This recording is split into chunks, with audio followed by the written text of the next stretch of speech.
Adán Buenos Aires, de Leopoldo Marechal. A mis camaradas martinfierristas, vivos y muertos, cada uno de los cuales bien pudo ser un héroe de esta limpia y entusiasmada historia. Prólogo indispensable. En cierta mañana de octubre de 1920, casi a mediodía, 6 hombres nos internábamos en el cementerio del oeste, llevando a pulso un ataúd de modesta factura, 4 tablitas frágiles, cuya levedad era tanta que nos parecía llevar en su interior no la vencida carne de un hombre muerto, sino la materia sutil de un poema concluido. El astrólogo Schultz y yo empuñábamos las 2 manijas de la cabecera. Frank Amundsen y Del Solar habían tomado las de los pies. Al frente avanzaba Luis Pereda, fortachón y bamboleante como un jabalí ciego. Detrás iba Samuel Tesler, exhibiendo un gran rosario de cuentas negras que manoseaba con ostentosa devoción. La primavera reía sobre las tumbas, cantaba en el buche de los pájaros, ardía en los retoños vegetales, proclamaba entre cruces y epitafios su jubilosa incredulidad acerca de la muerte. Y no había lágrimas en nuestros ojos, ni pesadumbre alguna en nuestros corazones, porque dentro de aquel ataúd sencillo, 4 tablitas frágiles, nos parecía llevar no la pesada carne de un hombre muerto, sino la materia leve de un poema concluido. Llegamos a la fosa recién abierta, el ataúd fue bajado hasta el fondo. Redoblaron primero sobre la caja los terrones amigos y a continuación las paladas brutales de los sepultureros. Arrodillados sobre la tierra gorda, Samuel Tesler oró un instante con orgulloso impudor, mientras los enterradores aseguraban en la cabecera de la tumba una cruz de metal en cuyo negro corazón de hojalata se leía lo siguiente: Adán Buenos Aires. Luego regresamos todos a la ciudad de la yegua tobiana. Consagré los días que siguieron a la lectura de los 2 manuscritos que Adán Buenos Aires me había confiado en la hora de su muerte, a saber, el cuaderno de tapas azules y el viaje a la oscura ciudad de Cacodelfia. Aquellos 2 trabajos me parecieron tan fuera de lo común que resolví darlos a la estampa en la seguridad de que se abrirían un camino de honor en nuestra literatura. Pero advertí más tarde que aquellas páginas curiosas no lograrían del público una intelección cabal si no las acompañaba un retrato de su autor y protagonista. Me di entonces a planear una semblanza de Adán Buenos Aires. A la idea originaria de ofrecer un retrato inmóvil sucedió la de presentar a mi amigo en función de vida, y cuanto más evocaba yo su extraordinario carácter, las figuras de sus compañeros de gesta y sobre todo las acciones memorables de que fui testigo en aquellos días, tanto más se agrandaban ante mis ojos las posibilidades novelescas del asunto.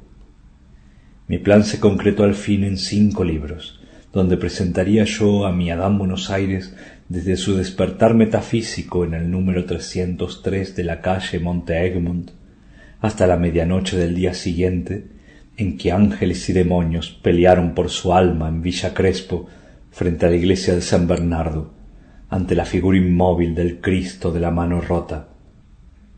Luego transcribiría yo el cuaderno de tapas azules y el viaje a la oscura ciudad de Cacodelfia como 6º y 7º libros de mi relato. Las primeras páginas de esta obra fueron escritas en París, en el invierno de 1930. Una honda crisis espiritual me sustrajo después no sólo a los afanes de la literatura, sino a todo linaje de acción. Afortunadamente y muy a tiempo, advertí yo que no estaba llamado al difícil camino de los perfectos. Entonces, para humillar el orgullo de ciertas ambiciones que confieso haber sustentado, retomé las viejas páginas de mi Adán Buenos Aires y las proseguí bien que desganadamente y con el ánimo de quien cumple un gesto penitencial. Y como la penitencia trae a veces frutos inesperados, volví a cobrar por mi obra un interés que se mantuvo hasta el fin, pese a las contrariedades y desgracias que demoraron su ejecución. La publico ahora vacilando aún entre mis temores y esperanzas. Antes de acabar este prólogo, debo advertir a mi lector que todos los recuerdos novelescos de la obra, por extraños que tal vez le resulten algunos, se ordenan rigurosamente a la presentación de un Adán Buenos Aires exacto y no a vanidosos intentos de originalidad literaria. Por otra parte, fácil ha de serle comprobar que tanto en la cuerda poética como en la humorística he seguido fielmente la tónica de Adán Buenos Aires en su cuaderno y en su viaje. Y una observación final. Podría suceder que alguno de mis lectores identificara ciertos personajes de la obra o se reconociera él mismo en alguno de ellos. En tal caso no afirmaré yo hipócritamente que se trata de un parecido casual, sino que afrontaré las consecuencias. Bien sé yo que, sea cual fuere la posición que ocupan en el infierno de Schultz o los gestos que cumplen en mis 5 libros, todos los personajes de este relato levantan una estatura heroica, y no ignoro que si algunos visten el traje de lo ridículo, lo hacen graciosamente y sin deshonor, en virtud de aquel humorismo angélico, así lo llamó Adán Buenos Aires, gracias al cual también la sátira puede llegar a ser una forma de la caridad, si se dirige a los humanos con la sonrisa que tal vez los ángeles esbozan ante la locura de los hombres.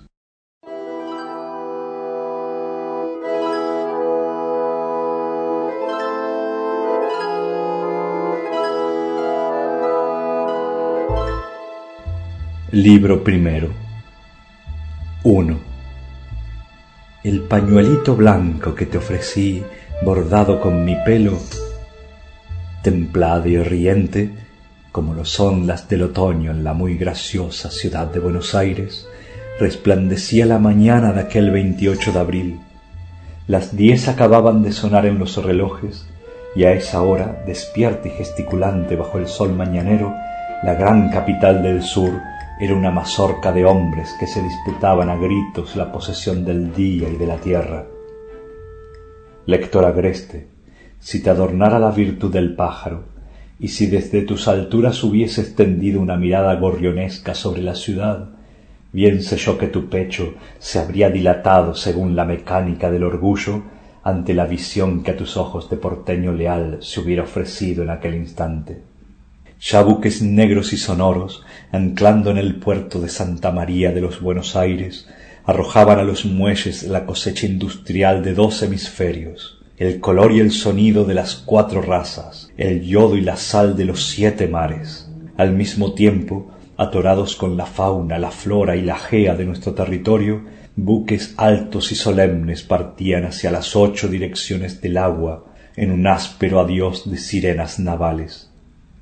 Si desde allí hubieses remontado el curso del riachuelo hasta la planta de los frigoríficos, te habría sido posible admirar los bretes desbordantes de novillos y vaquillonas que se apretaban y mugían al sol, esperando el mazazo entre las 2 astas y el hábil cuchillo de los matarifes listos ya para ofrecer una hecatombe a la voracidad del mundo. Trenes orquestales entraban en la ciudad o salían rumbo a las florestas del norte, a los viñedos del oeste, a las geórgicas del centro y a las pastorales del sur. Desde Avellaneda, la Fabril, hasta Belgrano, ceñíase a la metrópoli un cinturón de chimeneas humeantes que garabateaban en el cielo varonil del suburbio corajudas sentencias de Rivadavia o de Sarmiento. Rumor de pesas y medidas, tintineos de cajas registradoras, voces y ademanes encontrados como armas, talones fugitivos parecían batir el pulso de la ciudad tonante. Aquí los banqueros de la calle Reconquista manejaban la rueda loca de la fortuna. Más allá, ingenieros graves como la geometría meditaban los nuevos puentes y caminos del mundo. Buenos Aires en marcha reía, industria y comercio la llevaban de la mano. Pero refrena tu lirismo, encabritado lector, y descolgándote de la región excelsa en que te puso mi estilográfica, desciende conmigo al barrio de Villa Crespo, frente al número 303 de la calle Monte Egmont. Allá, barriendo a grandes trazos la vereda, Irma gritaba los versos iniciales de El pañuelito. Cayó de pronto y se afirmó en su escoba, desgreñada y caliente, bruja de 18 años.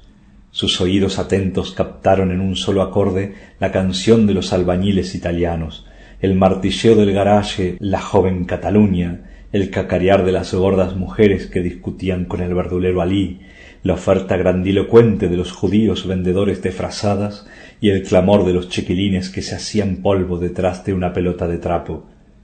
Entonces, confirmada ya en su exaltación mañanera, Irma volvió a cantar. Fue para ti y lo has olvidado, y en llanto empapado lo tengo ante mí. Adán Buenos Aires despertó como si regresara. La canción de Irma, pescándolo en las honduras de su sueño, lo izó en un instante a través de rotas escenas y fantasmas que se desvanecían, pero se cortó el hilo de la música y Adán bajó de nuevo a grandes profundidades, entregado a la disolución de tan sabrosa muerte. Númenes de Villa Crespo, duros y alegres conciudadanos, viejas arpías gesticulantes como gárgolas, porque sí o porque no, malevos gruñidores de tangos o silbadores de rancheras, demonios infantiles embanderados con los colores de River Plate o de Boca Juniors, carreros belicosos que se agitaban en lo alto de sus pescantes y se revolvían en sus cojinillos para canturrear al norte, maldecir al sur, piropear al este y amenazar al oeste, y sobre todo vosotras, muchachas de mi barrio, dúo de taconeos y risas, musas del arrabal con la tos o sin la tos de Carriego el poeta. Bien sé yo que si trepando la escalera del número 303 se hubiesen asomado todos ellos a la habitación de Adán Buenos Aires, la presencia del héroe dormido les habría inspirado un generoso silencio. Máxime si hubieran sabido que Adán, vuelto de espaldas al nuevo día, desertor de la ciudad violenta, prófugo de la luz, al dormir se olvidaba de sí mismo y olvidándose curaba sus lastimaduras. Porque nuestro personaje ya está herido de muerte, y su agonía es la hebra sutil que irá hilvanando los episodios de mi novela. Desgraciadamente la calle Monte Egmont lo ignoraba todo, e Irma, que a trueque de cantar hubiera despertado al mismo Ulises, atacó briosamente la segunda copla. Triste cantaba un ave, mi dulce bien, cuando me abandonaste. Revolviendo su cabeza en las almohadas, Adán Buenos Aires trazó con ella un vasto movimiento de negación. Contra su voluntad salía otra vez a la superficie, desarraigándose del universo fantasmagórico que lo rodeaba y ceñía. Caras de humo, voces insonoras, ademanes grises desaparecían abajo. Un rostro, el del abuelo Sebastián, se obstinaba en gritarle algo todavía, pero se deshizo como los otros allá, en regiones de estupor y en deliciosas honduras. Y al tocar el fondo cierto de este mundo, Adán se dijo: lástima. Entreabrió los ojos y a través de sus pestañas le llegó algo menos espeso que la tiniebla, una claridad en pañales, cierto amago de luz que se filtraba por la densa cortina. Entonces, ante los ojos de Adán y en el caos borroso que llenaba su habitación, se juntaron o repelieron los colores, atrajéronse las líneas o se rechazaron, cada objeto buscó su cifra y se constituyó a sí mismo tras una guerra silenciosa y rápida. Como en su primer día, el mundo brotaba del amor y del odio. ¡Salud, viejo Empédocles! Y el mundo era una rosa, una granada, una pipa, un libro. Puesto entre la solicitud del sueño, que aún gravitaba sobre su carne, y el reclamo del mundo, que ya le balbucía sus primeros nombres, Adán consideró sin benevolencia las 3 granadas en su plato de arcilla, la rosa trasnochada en su copa de vidrio y la media docena de pipas yacentes que descansaban en su mesa de trabajo. «Soy la granada, soy la pipa, soy la rosa», parecieron gritarle con el orgullo declamatorio de sus diferenciaciones, y en eso estaba su culpa. Salud, viejo Anaximandro, en haber salido de la indiferenciación primera, en haber desertado de la gozosa unidad. Un sabor amargo en la lengua del cuerpo y en la del alma, eso era lo que sentía él al considerar la parodia de Génesis que se desarrollaba en su habitación. Entonces, con el ánimo de un dios en vena de cataclismos, Adán cerró de nuevo los ojos y el universo de su cuarto volvió a la nada. —¡Que se jorobe! —refunfuñó, imaginando afuera la disolución de la rosa, el aniquilamiento de la granada y el estallido atómico de la pipa. Quizá, y al solo cerrarse de sus ojos, también la ciudad se habría disipado afuera, y se habrían desvanecido las montañas, evaporado los océanos y desprendido los astros como los higos de una higuera sacudida por su fruticultor. —¡Diablo! —se dijo Adán, pero al abrir sus ojos alarmados, el mundo se reconstruyó ante su vista con la minuciosa exactitud de un rompecabezas. Ciertamente no debería insistir en sus lecturas del Apocalipsis a medianoche.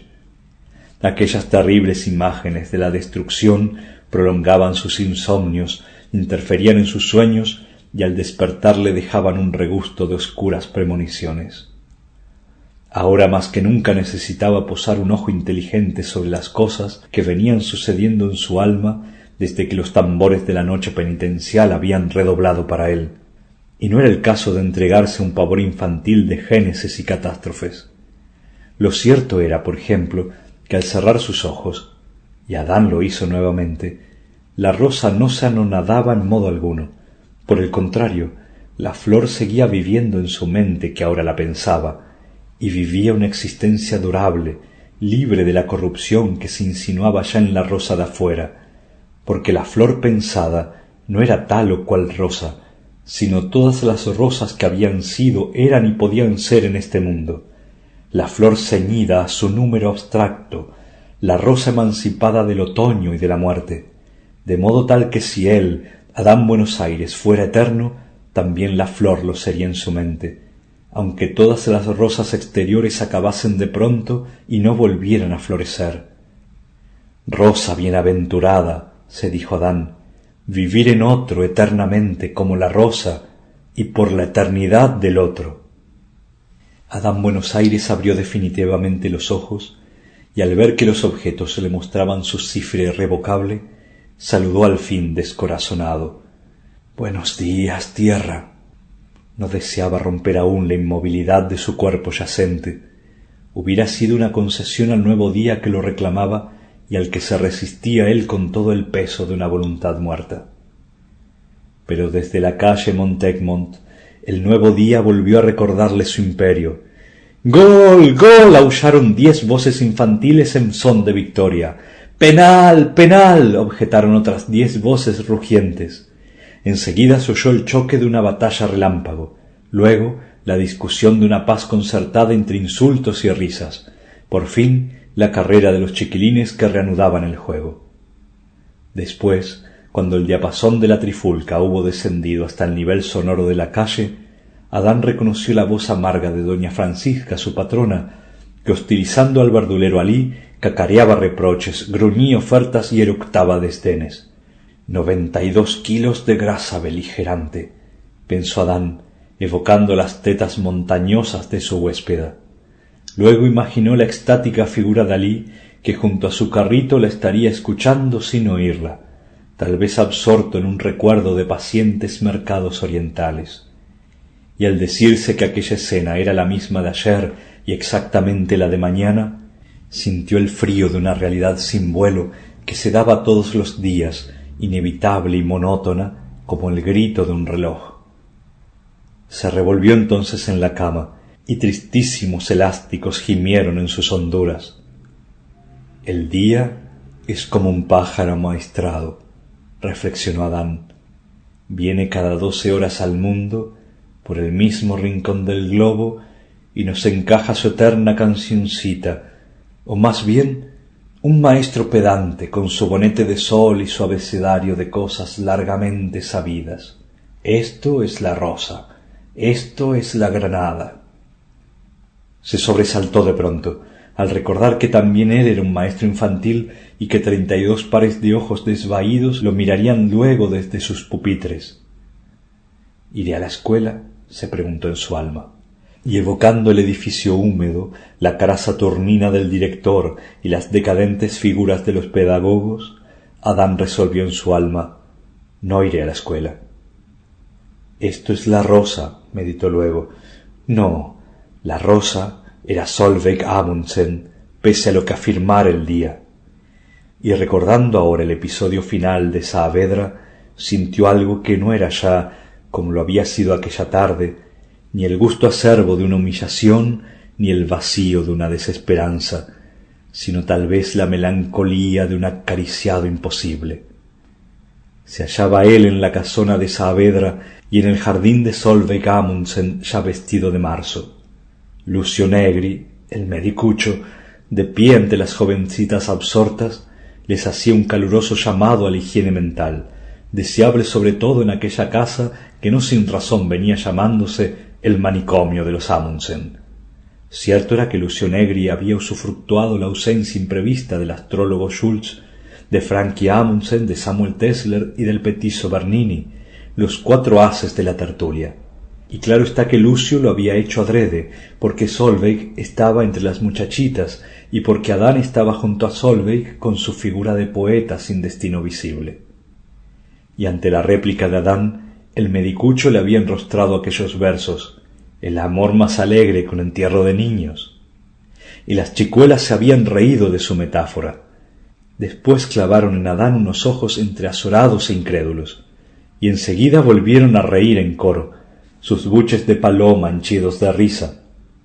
Pero Solveig Amundsen no debió reírse con las otras muchachas, ni lo habría hecho tal vez si hubiera sabido que con su risa iniciaba el desmoronamiento de una construcción poética y la ruina de una Solveig ideal.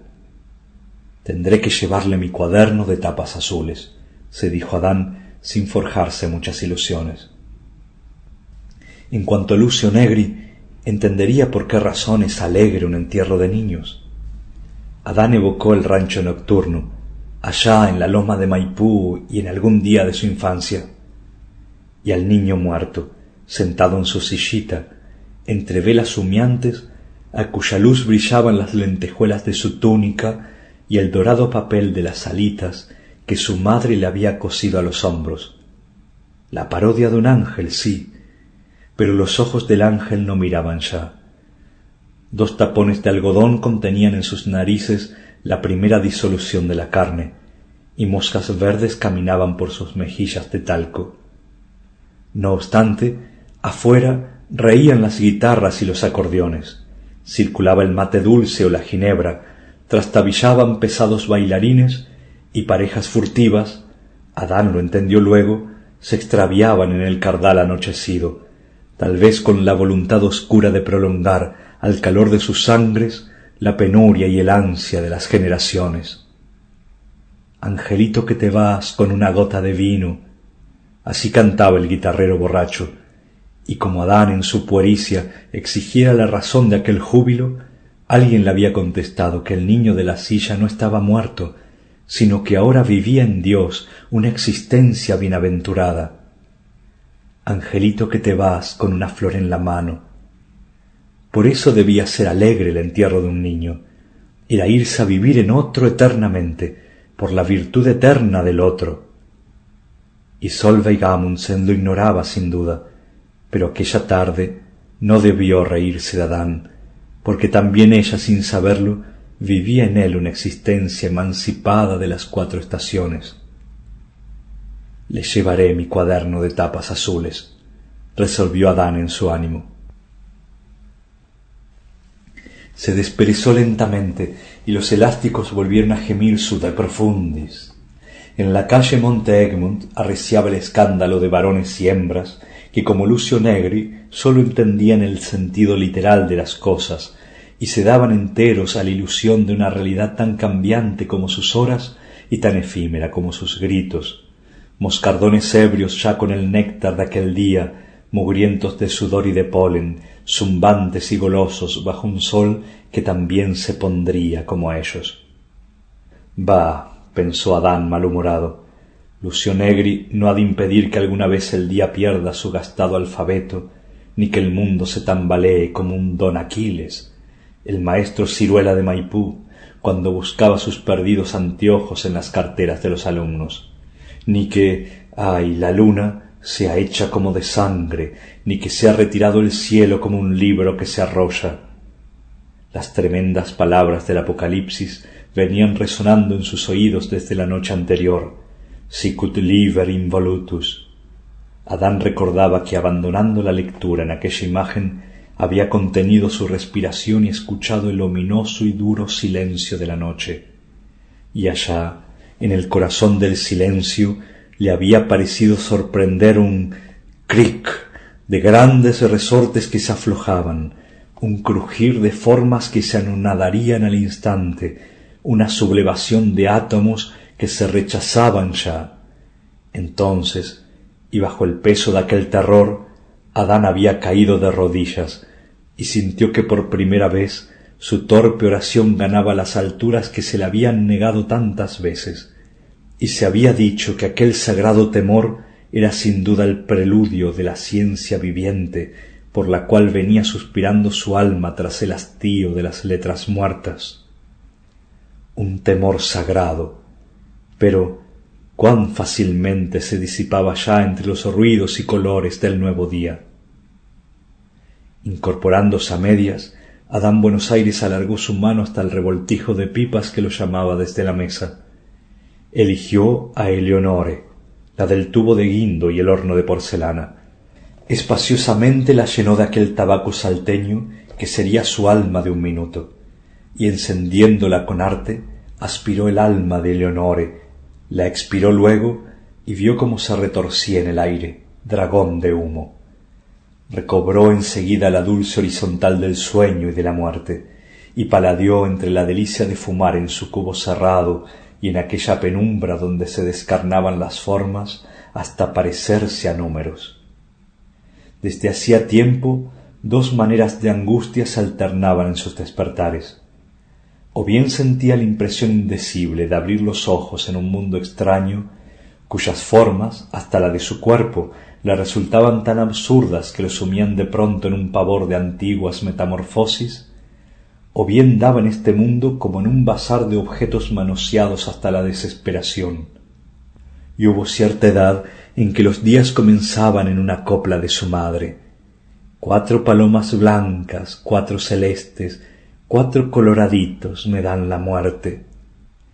Era un rasgarse de claros ojos infantiles, los suyos, un desalado ajuste de vestidos y un correr hacia la mañana que afuera se abría ya como un libro de imágenes arrobadoras.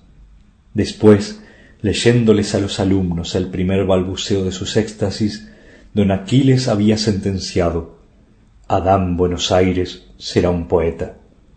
Y las miradas atónitas de los chicos se clavaron en Adán, que palidecía, desnudo ya en su esencia y revelado en la forma exacta de sus desvelos por aquel dómine de Maipú que también creía en la inmutable regularidad del cosmos y que todas las mañanas, reloj en mano, vigilaba la salida del sol para castigarlo si no lo hacía según la hora del almanaque. Don Aquiles renqueaba metódicamente, y al ritmo de su cojera los alumnos canturreaban atorados de risa: cucú, cucú, cantaba la rana, cucú, cucú, debajo del agua.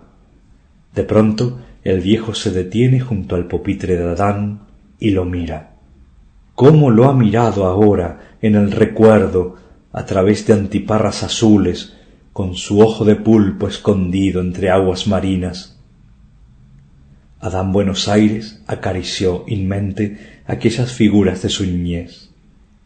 Ni las viejas imágenes ni los conflictos nuevos arraigaban en aquel trabajado comienzo de su día, sobre todo ahora que la pipa Eleonore fumada en ayunas lo embarcaba en la sutil, en la nobilísima, en la poética embriaguez del tabaco. Gloria al gran Manitú, recitó en su alma, porque ha dado a los hombres la delicia de lo pavoc. Más aún, al influjo de la hoja sagrada, su yerta voluntad parecía reanimarse. Consideró nuevamente los objetos de su cuarto, y esta vez la granada y la rosa le merecieron un interés que llegaba casi hasta el elogio: esplendor forme. Luego volvió sus oídos al fragor de la calle, pero inclinado ahora no sabía él a qué suerte de benevolencia, y en este punto su atención fue solicitada por algo tremendo que ahora se debatía en el interior de la casa, Irma, era Irma que, desertando la calle Monte Egmont, trepaba la escalera entre un escándalo de baldes y un meneo de escobas. Adán la oyó silbarle al canario marchito, alabar al gato prudente, reírse del cepillo calvo, maldecir al plumero rabón. Luego reconoció el vaivén de sus chancletas en el escritorio y por fin el agrio lamento de los muebles que Irma castigaba sin piedad. Ciertamente Irma era un grito desnudo toda ella, pero un grito de 18 años. Y Adán le había dicho que sus ojos eran iguales a 2 mañanas juntas, o tal vez la besó. Estaban en primavera, y el fuerte olor de los paraísos quizá le había encabritado la sangre.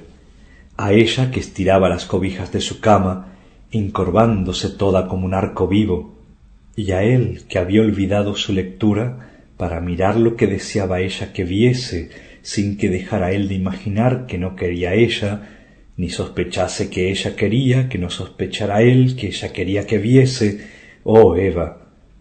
Y Adán siguió la línea de sus brazos desnudos, que al tenderse mostraban 2 vellones de negrura, o vio el arranque de sus muslos verdimorenos, como la piel de las manzanas, y de pronto había sentido que una bruma espesa, levantándose de su ser, le borraba memoria y entendimiento, hasta dejarle sólo una voluntad de agresión que lo empujaba temblando hacia Irma. Y como los ojos de Adán preguntaran «¿Sí?», ella respondió «sí» con los ojos. Después era como extraviar este mundo, olvidarlo y olvidarse, para volverlo a encontrar enseguida, recordarlo y recordarse. Pero un mundo ya sin lustre y sucio de groseras melancolías, como si el alma hubiese perdido en su naufragio la visión de la gracia inteligible que ilumina las cosas. Por último se habían alejado uno del otro sin mirarse ni hablarse.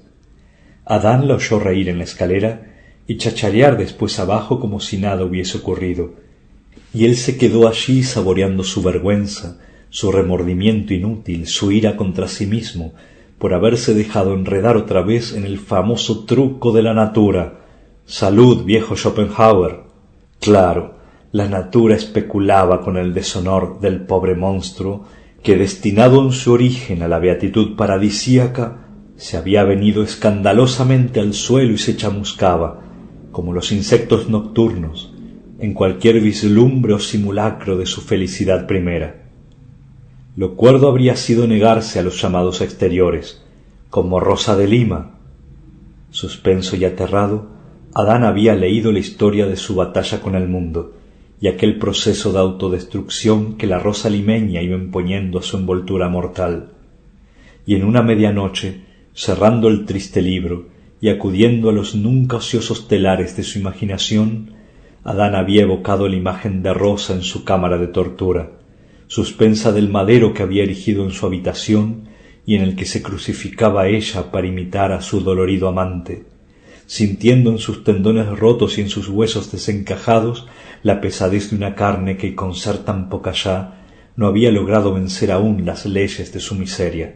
Rendida la cabeza entre cuyo pelo, tan hermoso antes, la corona de puntas metálicas hacía correr la sangre nueva sobre los viejos coágulos, puesta su mirada en la jacija de cascotes y vidrios rotos que ya la aguardaba y que había deseado ella para sus juegos nupciales. Así velaba Rosa en la profunda noche de América, y hasta su desvelo llegaban quizá las pulsaciones de la casona dormida, el trabajoso aliento de su padre o el refunfuño de aquella madre que hasta en sueños le reprochaba su locura celeste, o el bullir de sus hermanitas que soñaban acaso en amoríos.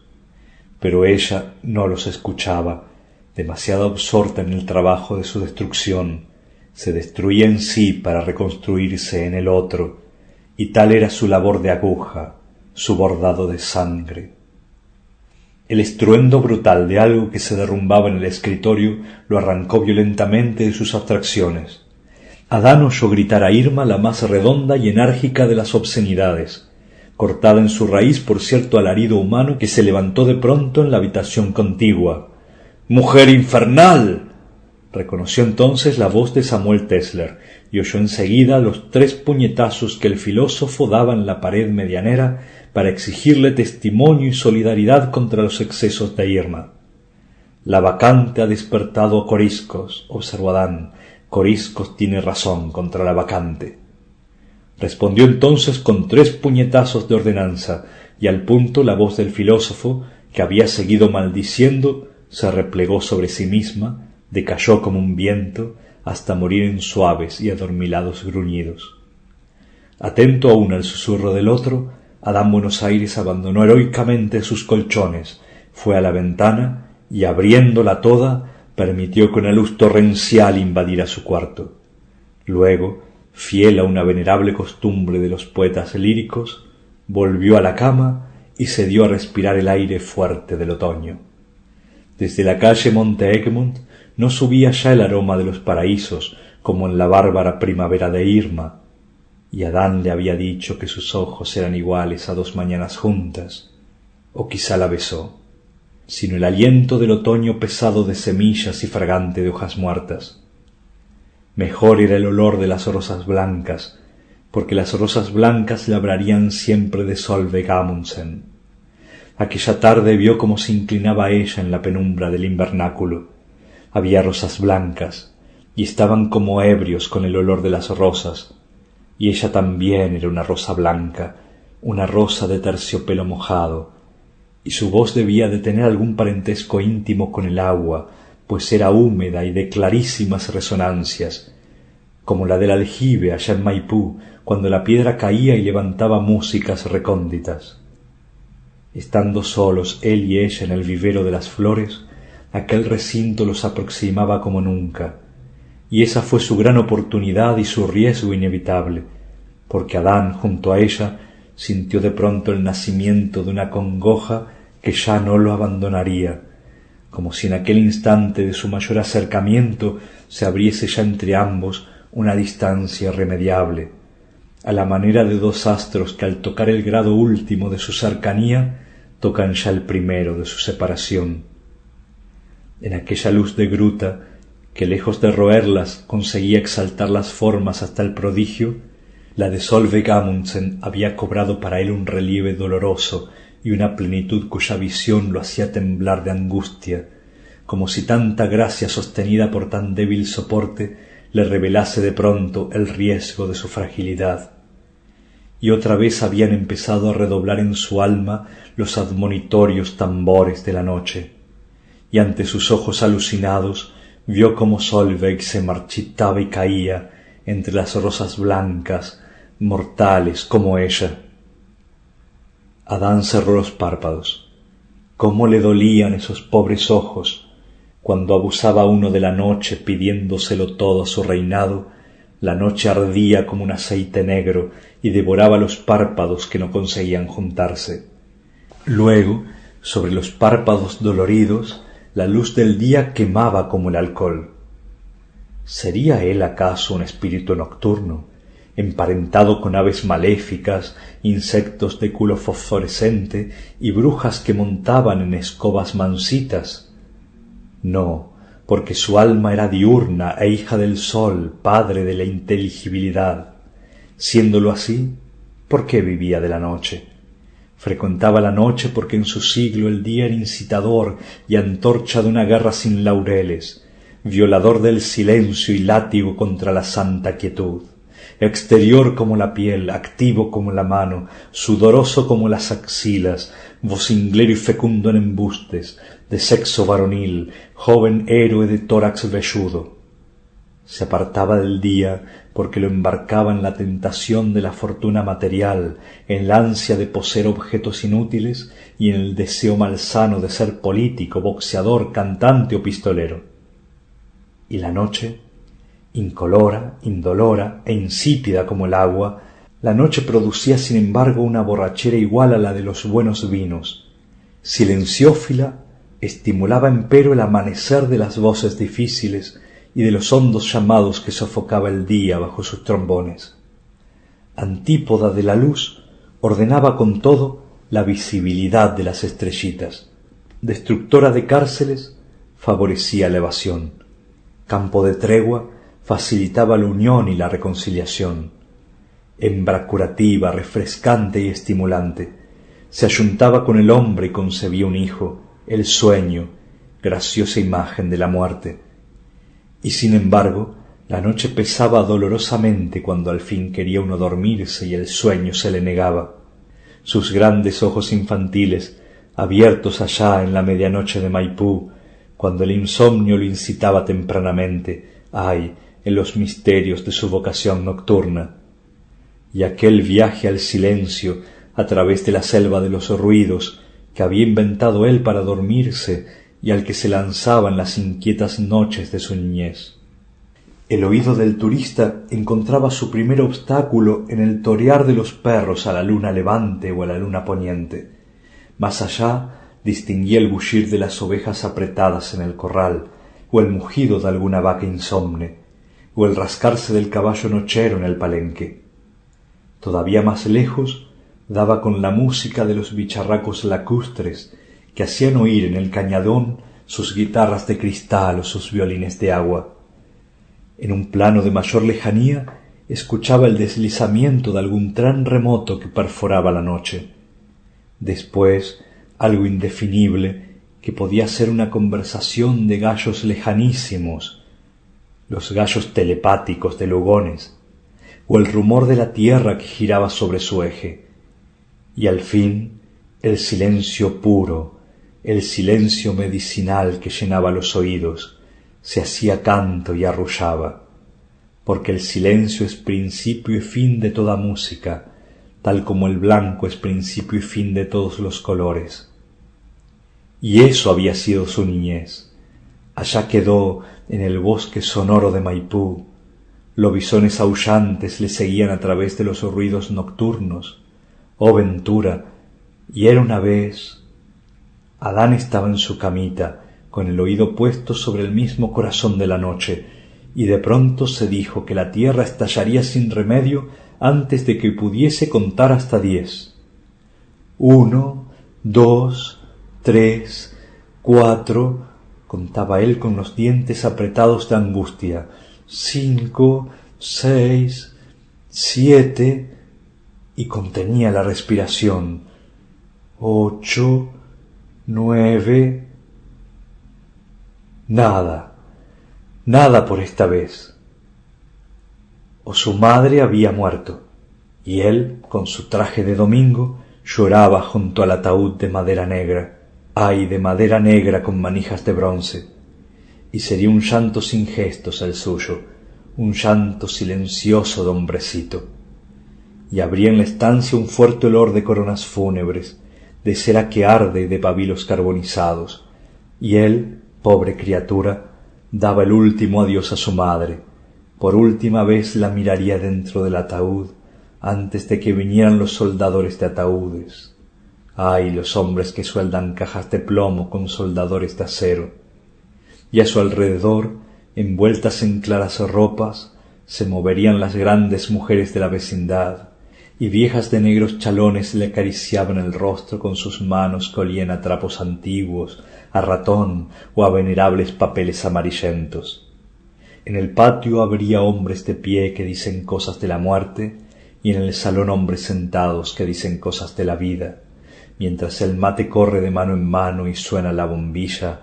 Ay, sonaba la bombilla de los tiempos alegres. Y estarían sus compañeros, los del tercer grado, mirándole con estupor y curiosos de saber cómo era un chico a quien se le había muerto la madre, y con ellos había venido María Esther Silvetti, su compañera de banco, y tal vez lo besaría en la frente, puesto que ya eran novios y se mandaban cartitas. Pero él, cuán alejado estaba de todo eso. Adán sólo miraría el rostro de su madre, cubierto de un sudor frío que se enjugaba con suaves pañuelos. Las manos de su madre, las manos de acariciar, zurcir, peinar y hacer la corbata, las pobres y tristes manos infatigables. Y su llanto arreciaría sobre todo por esas manos, y Adán era el centro de todas las gratas voces compasivas. De pronto, volviendo a la realidad, oía desde su cama la lenta y armoniosa respiración de su madre, y comprendía entonces que su drama no era real sino imaginado. Pero sus lágrimas corrían verdaderamente, y 100 voces duras lo acusaban en la niebla. ¡Monstruo! Ahí está ese chiquilín que se goza en imaginar la muerte de su madre. Imagina la muerte de su madre para que todos lo compadezcan y admiren. No, no es verdad, lloriqueaba él respondiendo a las voces. Y para combatir aquella visión de muerte que aún lo perseguía, recitaba su tema de historia nacional. Una bala mató el caballo de San Martín, y un soldado español disponíase a clavarle su bayoneta, pero todo era en vano, porque las escenas de muerte retornaban a su imaginación con una minuciosidad arrebatadora y volvían los candeleros y las flores y los murmullos apagados. ¡Ah! Su madre despertaba entonces, oyendo aquel grito de angustia. «Es Adán que tiene un mal sueño», decía ella. «Será mejor que lo recuerde». Entre divertido y piadoso, Adán Buenos Aires evocaba esa niñez como si no fuera ya la suya, sino la de un hermano ausente, o como si lo hubiera leído hacía muchos años en el libro Corazón, junto a cristales azotados por el aguacero, mientras abuela Úrsula cantaba Viernes Santo, día de grande pasión, cuando lo crucificaron al divino Redentor. Y sin embargo, qué bien reconocía la suya en el alma de aquel niño doloroso. Ciertamente más grato era evocar entonces la figura del abuelo Sebastián, enterrado no hacía mucho en el cementerio de Maipú. ¿Cómo se reconstruía la cara del abuelo Sebastián? Era necesario juntar los párpados con fuerza y pensar en él intensamente. Al punto, dentro de la negrura interior, aparecían la barba lluviosa, los ojos redondos y lucientes como cabezas de tornillo y la encorvada nariz del abuelo Sebastián. Todo el mundo sabía en Maipú que el abuelo había llegado a Buenos Aires en un barco de vela, como don Juan de Garay, y nadie ignoraba que había sido contrabandista en el tiempo de Rosas. Adán lo dijo en clase, y aunque los chicos no lo creyeron, don Aquiles aprovechó la coyuntura para enseñar que Rosas había sido un déspota cruel, y que el contrabando era una cosa muy fea que se castigaba en los códigos. ¿Cómo sería el abuelo en aquella época? Usaba chiripá, botas de potro y facón de plata en la cintura, como se veía en los grabados de la historia nacional. Adán cerró los ojos, como en sus noches de Maipú, y lo evocó nuevamente bajo la parra familiar que gorriones ávidos asediaban. El abuelo tenía el jarro de loza entre los muslos, porque le gustaba el vino negro, y su risa era un elogio de la mañana que se había venido desnuda. Entonces los relatos le brotaban a montones, y chicos y grandes pendían de su boca llena de palabras coloreadas y de refranes bárbaros.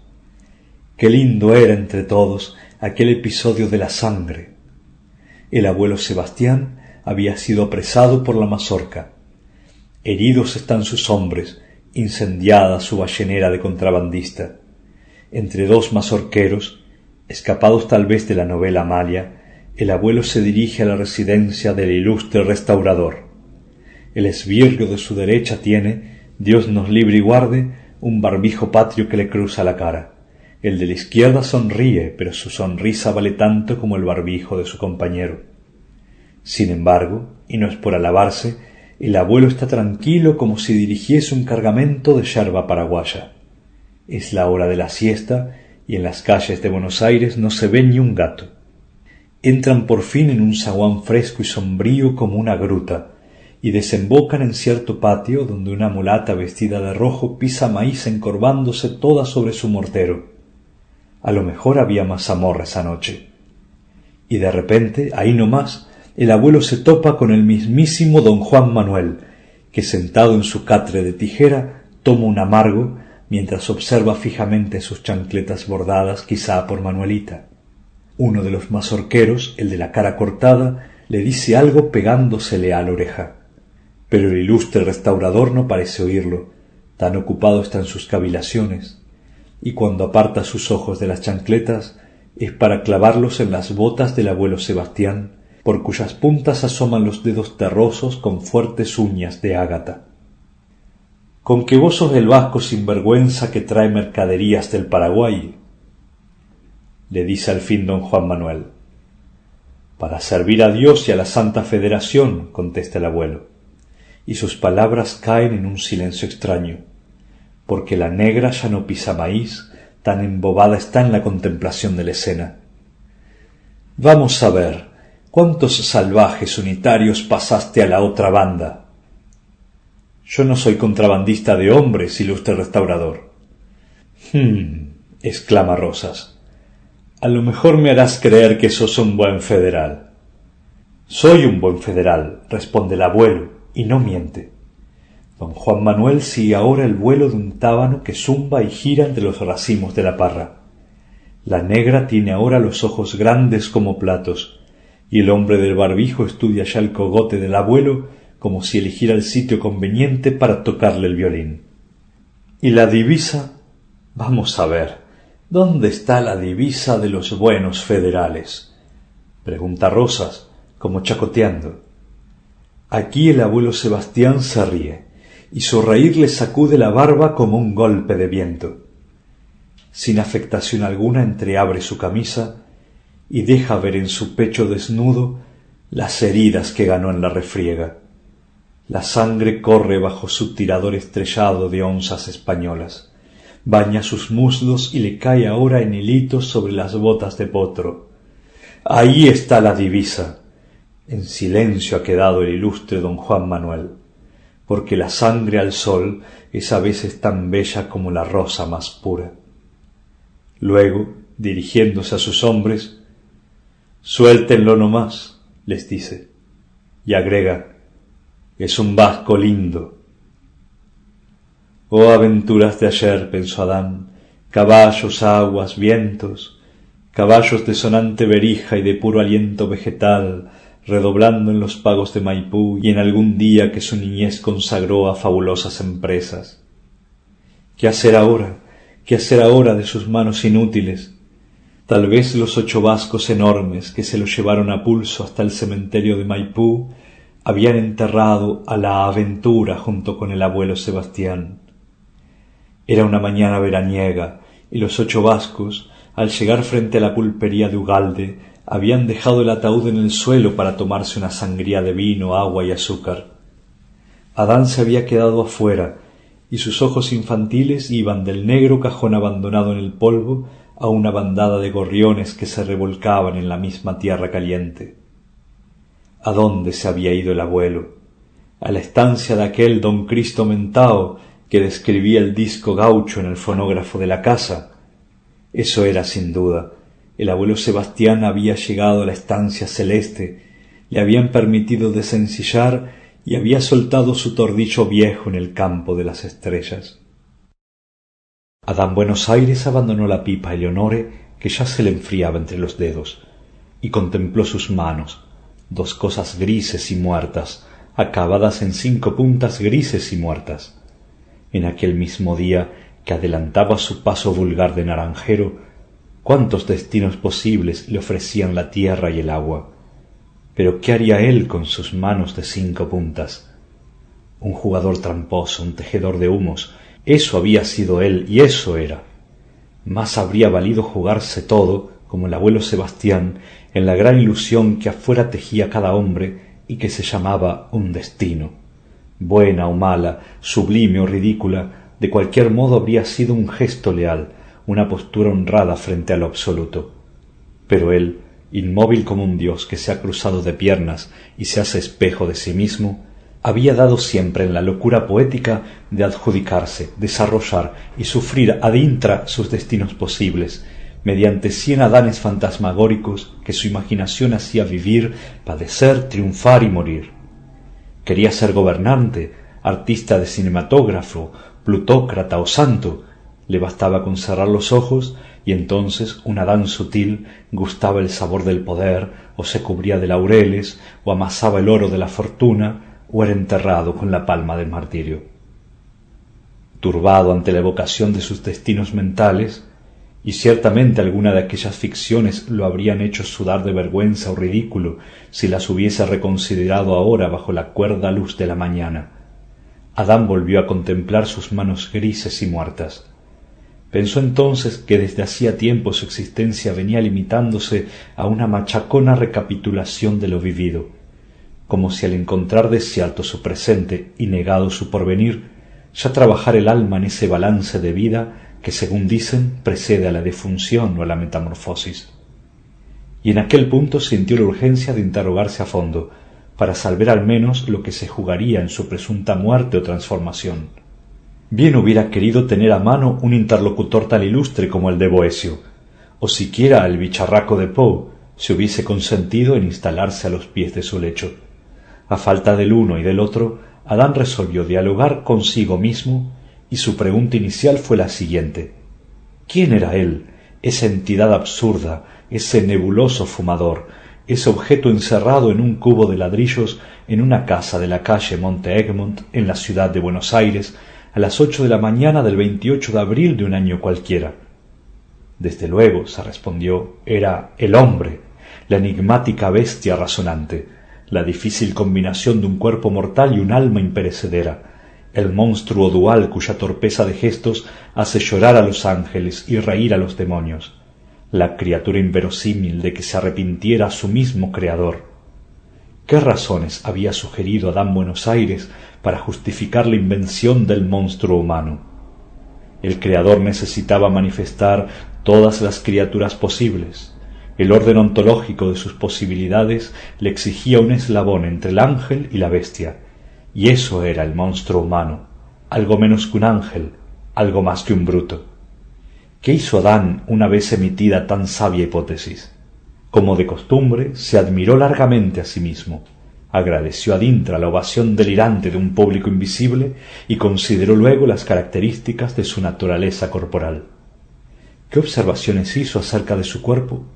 Observó que su parte animal tenía la noble estructura de los vertebrados, y recordó luego, no sin vanidad, que ocupaba entre los vertebrados la envidiable jerarquía de los mamíferos, pero cuando llegó a clasificarse entre los mamíferos bimanos, su dignidad zoológica le hizo concebir el más legítimo de los orgullos. ¿Qué otra satisfacción le trajo el estudio de su naturaleza corporal? Se dijo que aquel cuerpo suyo, alargado entre dos sábanas poco limpias, era el antiguo y venerable microcosmo, abreviatura y centro de todo el mundo visible, resumen de los 13 reinos y poseedor de sus 3 almas, el alma elementativa de los minerales, el alma vegetativa de las plantas y el alma sensitiva de los brutos. Devorador y asimilador de todas las naturalezas corporales inferiores, el gran omnívoro, vinculado al macrocosmo por analogía y correspondencia, de tal modo que su corazón se asimilase al sol, su cráneo a la luna, su hígado a Júpiter, su vaso a Saturno, sus riñones a Marte, sus testículos a Venus y su pene a Mercurio. ¿Cómo reaccionó él al considerar las vastas proyecciones de su cuerpo? Su reacción fue melancólica, pues lo vio sujeto a 2 condiciones limitativas, el espacio y el tiempo, que desde ya lo condenaban al error y fatiga de los movimientos locales, al devenir y a la muerte. Luego evocó sus terrores infantiles acerca del tiempo y del espacio. ¿Cómo se le había insinuado el terror tiempo? Allá, en Maipú, había concebido el tiempo como un arroyo que corría sobre la casa, un arroyo invisible cuyas aguas traían a los recién nacidos y se llevaban a los muertos.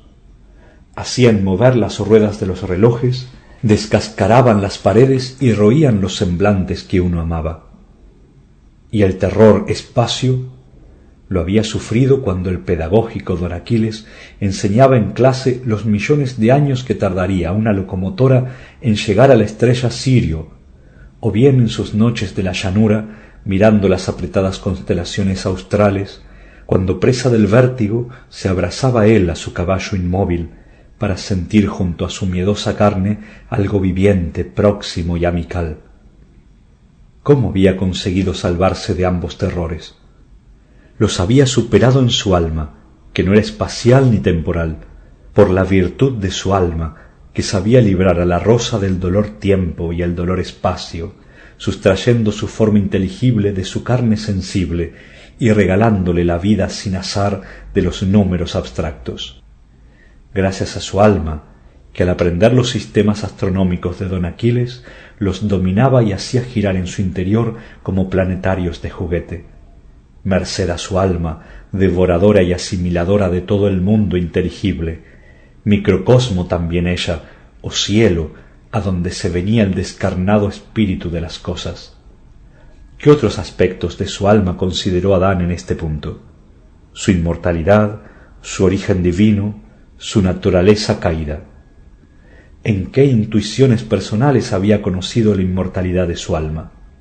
En la seguridad absoluta que sobre su permanencia tiene el alma, y que sabe comunicar al fratre corpo, haciéndole concebir funestas ilusiones, en su incredulidad, extrañeza o repugnancia de la muerte como total aniquilamiento, sentir común a todos los hombres.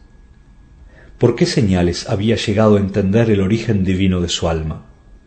Por su tendencia irresistible a la unidad, aunque vivía en el mundo de la multiplicidad, por su noción de una dicha necesaria y sólo dable en un otro absoluto, inmóvil, invisible y eterno, aunque vivía ella en lo relativo, cambiante, visible y mortal, por su vocación de todas las excelencias, verdad, bondad, hermosura, que son atributos divinos y a los que el alma tiende como a su atmósfera natural o a su patria de origen.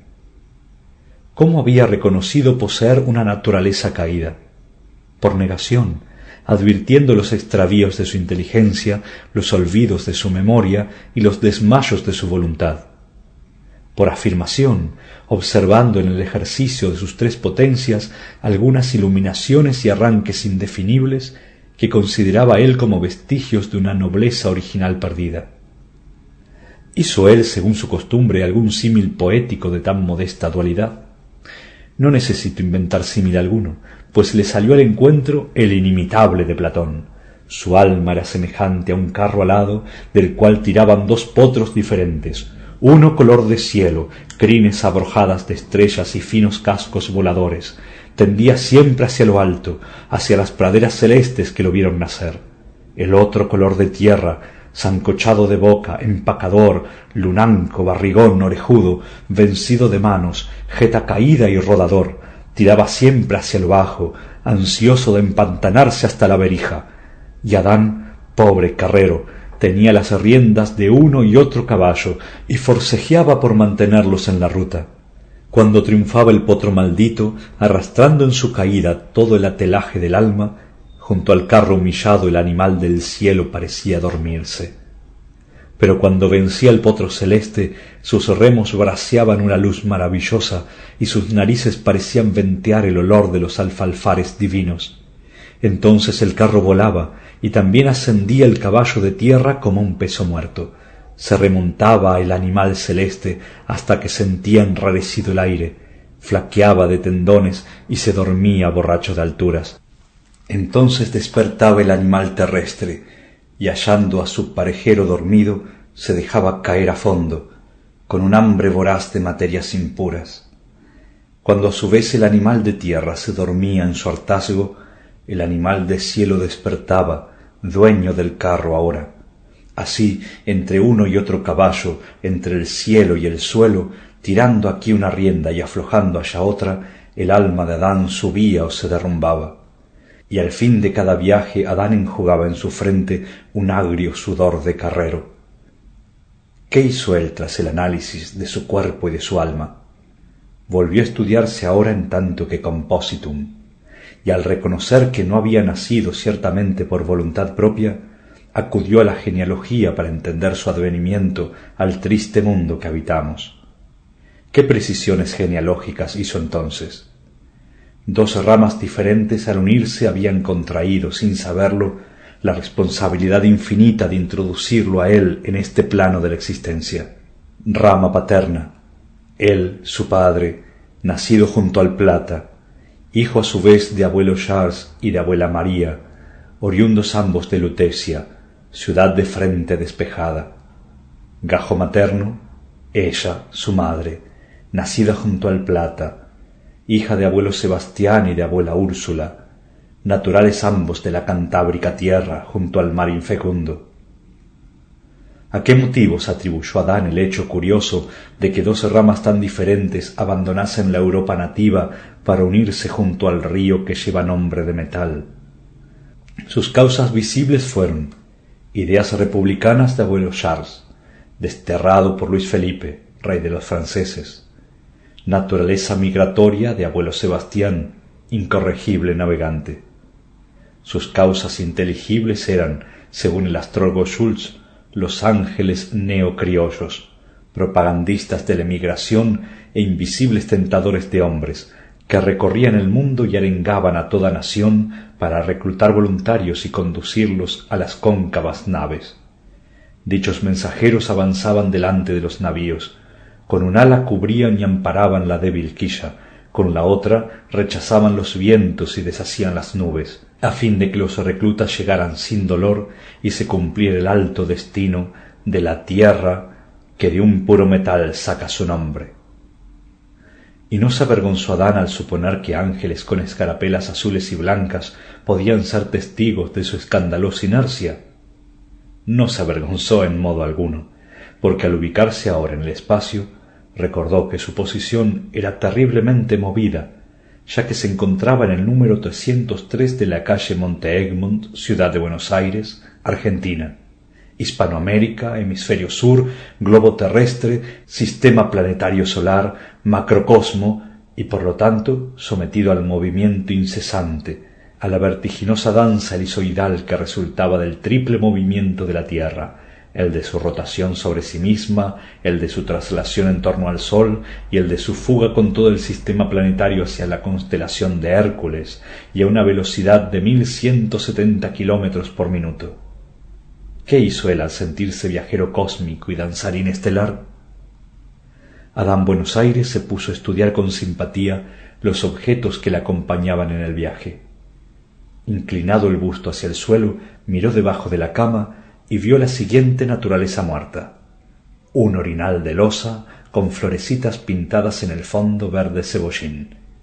A la izquierda del orinal, sus deshilachadas pantuflas de baño; a la derecha, y dormidos en yunta, sus zapatos viejos y unánimes, sometidos a la forma dictatorial del pie adánico, sucios de materiales groseros, cómicos porque destacaban la animalidad del hombre en la ridiculez de sus extremidades, líricos porque se referían al hombre como viajero y a la belleza de las traslaciones terrestres, dramáticos porque revelaban el azar y la penuria de los movimientos humanos.